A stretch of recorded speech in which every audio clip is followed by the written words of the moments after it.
शिक्षण मंत्रींनी काय, ते कोर्टाचा निर्णय आहे, अधिकारी म्हणतात कोर्टाचा निर्णय आहे, म्हणजे अगदी छान पद्धत लावलेली, टीएटी कोर्टाचा निर्णय.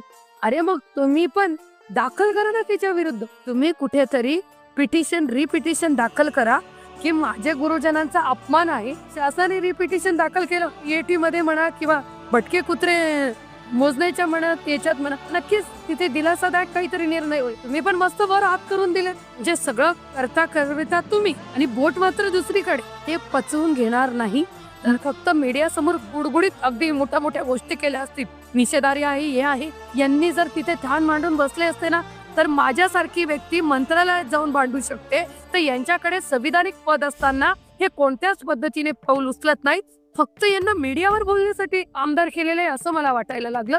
म्हणून यांनी पाऊल उचललं नाही, म्हणून मी बुधवारी पाऊल उचलून आलेली आहे आणि आंदोलनाचा इशारा सुद्धा दिला.